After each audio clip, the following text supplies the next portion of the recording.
I cannot believe it is already July. I feel like I just filmed my June TBR and now we're doing the June wrap up. So I had a pretty good reading month. I'm actually really excited to share with you guys because there are multiple like high rating books and everything just ate. It was such a good month. Let me share what I read.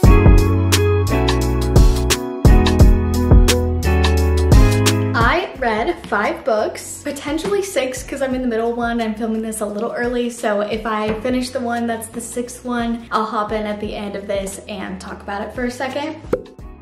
So let's go in order. First, I finished this in 1 or 2 days, like the first couple days of June, and it is Heartbones by Colleen Hoover. I was doing a reading Colleen Hoover for a week video. Why was that so hard to say? I don't know. And this one just like stood out to me a lot. It doesn't read like any of her other writings. I actually rated it 5 stars. It was really nostalgic for me. I related to so much of just like what was going on in like a weird way. It's about 2 characters, Bea and Samson. Her mother dies at the very beginning of the book, so she goes to live with her estranged father in this little island right by Galveston, Texas. If you didn't know, I lived in Texas for the past 2 years in Houston, so super close to there. And so I knew like a lot of the places that they were talking about.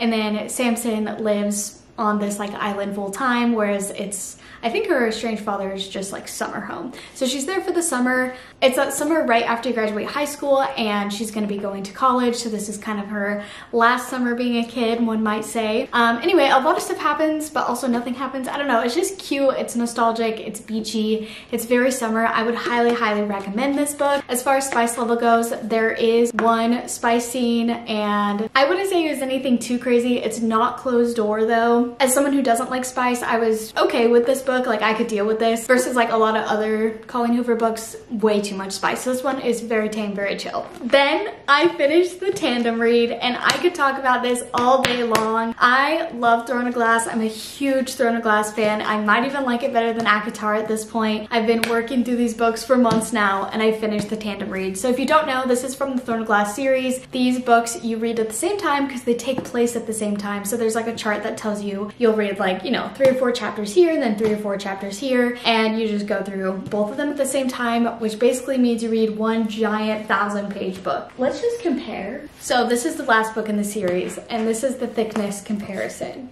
of both of these put together. Okay, so it's a lot. Definitely a lot. Technically, first is Empire of Storms. Oh wait, actually I'm not sure. Wait, hold on. No, that wouldn't make sense, right? Oh yeah, no, yeah. Okay, so first is Empire Storms and then Tower of Dawn. So Empire Storms is a 5-star read for me. The character growth and just everything that happens in this book, it starts super fast paced. You literally hop directly into the story and the story doesn't stop. It's action packed. There's a lot of good like little romance scenes in here, but romance is more of a side plot and just all the action that's happening. And you're really like reading all the books before it leads up to this book. It all kind of comes together at this book. Then it leaves you on a little bit of a cliffhanger, which then puts you into this book and then into Kingdom of Ash. But when you read them at the same time, oh my gosh, it was beautiful. The tandem read as a whole is 5 stars. Tower of Dawn on its own is 4, maybe 4.5 stars. I absolutely love this book. So this book, I didn't even talk about this. This book is based on Aylin's storyline and some of the other characters that are kind of with Aylin and what's going on there. And it was so good. This one though is about Kale, and a lot of people have mixed feelings about him. I love him. I think that, yes, I was kind of annoyed at some of the stuff he was doing, but he's just a person. Okay, I think people put way too much pressure on him to like be a certain way when really he's trying to figure things out, and like his whole identity was just taken from him. Like he has been loyal to the kingdom his entire life. Things are changing, everything's going crazy. So I feel like we can give him a little bit more grace, and his character growth in this book was absolutely amazing, and who he meets and everything that happens, especially at the end. Oh my gosh, it was a slow burn for sure. It's definitely a slower read, not as much action, and there was like a side plot that I didn't really like as much with like the Rooks and everything, or the Rooks, whatever they are, those dragon things. But I still really loved this book. This one also has Dorian in it and Manon in it and Lysandra in it, and it's literally just like the OG gang, like all the people I like, whereas this one is literally taking place on another continent and there's a lot going on, and then, but it paid off because at some point in the book, he says like something about this place, and then everything, I wish I could, I don't want to spoil it. I wish I could, but I'm not going to. It hit. If you guys want to see like my reactions and stuff, as soon as I finish Kingdom of Ash, I'll be posting part 2 to my Throne of Glass series where I read everything from Air of Fire to Kingdom of Ash. So that should be out soon because I am working through Kingdom of Ash right now. Okay. Next, I read Every Summer After. I rated this 3 stars because it started really good. It was very nostalgic for me. Basically, like, it follows the main girl. Can't even remember her name. Oh, Persephone. I think Sam calls her Percy. So Percy and Sam, and they're about 30 years old, and she goes back to this town that she used to go to when she was a kid for like summers and then Christmas and Thanksgiving and stuff like that. She's from Canada, so it takes place a little bit outside of Toronto, which is actually where I'm going next week. That's why I'm pre-filming this. So I wish I would have waited till I was actually in Toronto, because I'm being in Toronto for a few days, but I'm also going 2 hours away from Toronto to a place that's very similar to what she's talking about in this book. So I'm like, oh my gosh, I should have read it then. I didn't know. But the way she describes the scenery and everything is just beautiful in this book. They're like 30 years old. She goes back to this town, but it has all these flashbacks. So you're constantly going between nowadays and, you know, 12 years ago or 16 years ago or however long ago. It starts when they're 13 years old and they meet for the first time. It's a lake, but it gives like beach vibes because it's like one of the Great Lakes. It was so cute. It was like a cute little teen romance, but then it got a little like, it actually got spicy. And I feel like if I'm reading about teenagers and there's spice, I'm like grossed out. I can't. I'm sorry. I'm 23 years old. I don't need to be reading about teenagers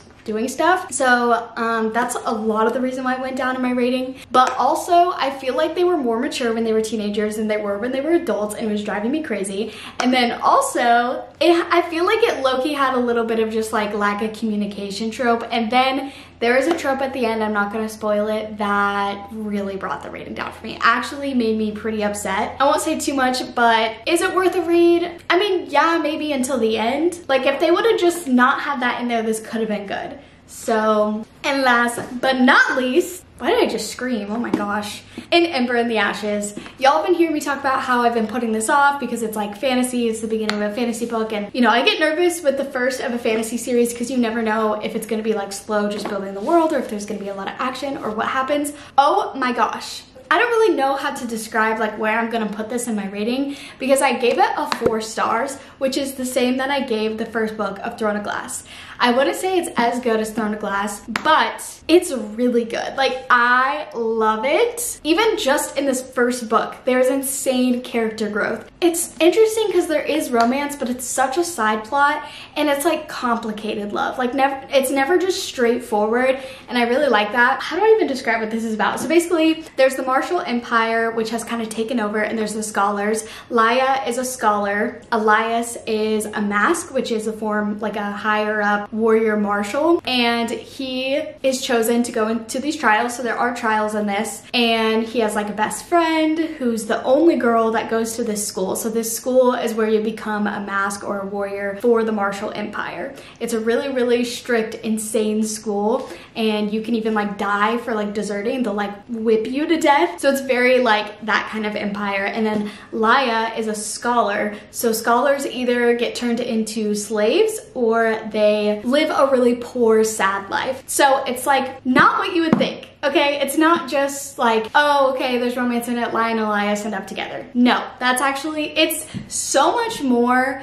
And like that, I can't even explain because that's not even really true, at least in this book. It's so good. I feel like it touches on so many great points of a fantasy book and like a harsh empire type of world, and I feel like, I don't know, it was just really good. Oh, her brother was also arrested. That's like the very beginning of it. So she's doing all these things to try to get the resistance to fight back to go get her brother, essentially. So there's a lot that goes into it, and the fact that this is book 1 is insane because it was so good. I actually would highly recommend this for my girlies who love fantasy. I actually really like this book too because I think like my husband would like this book. I think a lot of guys would like this book because it's not super romance heavy, and you have dual POV. One of them is Elias and one of them is Laia, so you get like that male female 2 point of views. I don't know, I feel like guys would really like this, girls would really like this, everybody would really like this, so I do actually highly recommend. And part of my July TBR and ongoing will be finishing the series because, oh my gosh, I've heard it actually gets better. I think there's 4 books in the series. Yep, 4.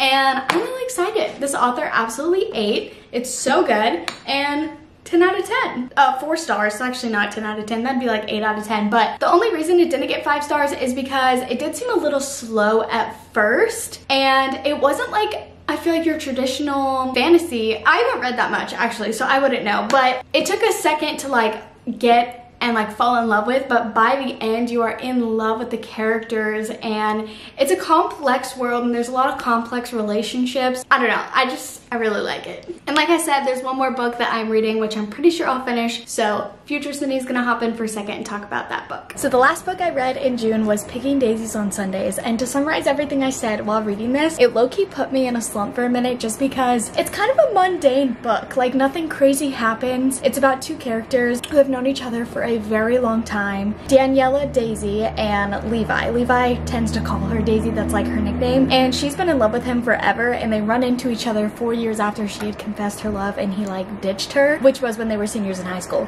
So now they're in their 20s, they're in college, and honestly, looking back, it's such a cute book. I rated it 3.5 stars. I think I just realized this genre isn't necessarily for me, or I really have to be in the mood for it, but I would highly recommend this book. There's no spice. It's not even like closed door, there's just no spice, which I personally love. I'm not a spice fan. And there are so many cute things, like Levi has these 2 younger sisters that he's basically their dad because their dad passed away. He has like this professor vibe because he's a TA at the college, and she like makes her own clothing, and the way he treats her, they're like, it's a fake dating trope, and I actually did really enjoy it. Once I got into it, I couldn't really put it down, and I finished it pretty quickly. I don't know why it put me in a slump, it just took me a minute to get into it, but if you're in the mood for a book like this, it ate for what it is. Alright, so now on to my July TBR. I'm so excited about July because I feel like I'm getting a little bit more of a grasp on what kind of books that I like, because I'm still kind of new to the world, and that's romantasy. So that kind of plays into what I'll be reading this month. First up, this monster, Kingdom of Ash, 1,000-page book, well, just under 1,000, and I'm gonna bring it on my Kindle because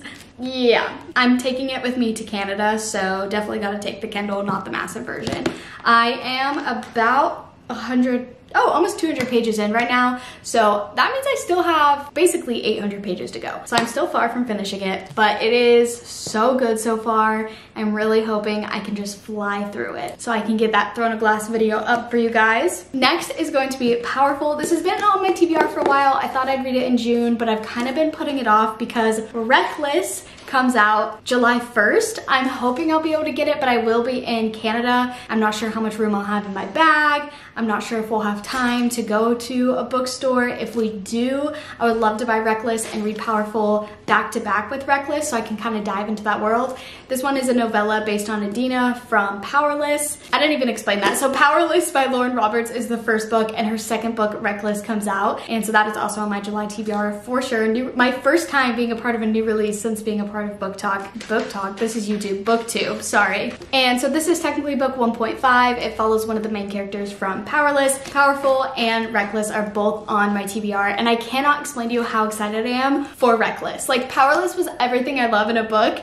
It was fun, it was silly, there was banter. It was very romance heavy, but in a really great way where I wasn't like feeling like it was just like too much. Like, it was so cute, I loved it. Yeah, I'm not sure how I'll feel about this one. I'm sure I'm gonna love it. It's a quick little like 200-page novella, and then Reckless comes out. Then I have these 2 books on my July TBR, but I'm just like realizing I don't love just romance heavy in the real world, kind of like stuff that could actually happen, kind of like rom-com movie vibes as a book. I don't know why, but it's just not doing it for me, and it sucks, but I already bought these books, so I'm really hoping they kind of change my mind about it, or at least are enjoyable, even if I don't always love this genre, which sucks because I thought I would love this genre so much. Anyway, so it is going to be The Summer of Broken Rules. Thought I was gonna read this in June, but I got stumped and slumped on a book, the last book I read in June, so yeah.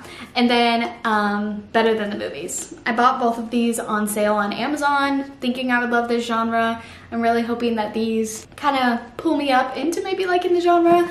But my plan for July is I'll be bringing my Kindle with Kingdom of Ash, powerful since it's so tiny, and then I'll probably buy Reckless while I'm there. So that's gonna be what I plan to read while I'm in Canada, so very like fantasy heavy. I'll probably read these when I get back from like some pool days and stuff, and at the end of July I'll leave for the Dominican, and we're staying at an all-inclusive resort, so I'll need lots of books, or at least my Kindle, for that situation. So we'll see what's on my August TBR later. Oh, one more thing I wanted to mention in this video is that I did have Happy Place by Emily Henry on my Kindle, and I ran out of library time because I was in the middle of reading so many books. I was only a couple chapters in, but I'm gonna use that as my Spotify time once my Spotify time resets to finish that on Audible. So Happy Place is also on my July TBR, but as you guys know, I didn't like beach read really at all. So I'm trying to give an author, I made a promise with myself that I would give every author 3 books to solidify if I like their writing or not. And I'm not at the point in my life where I feel like I can DNF a book, so I'm technically already into Happy Place, so I must finish it.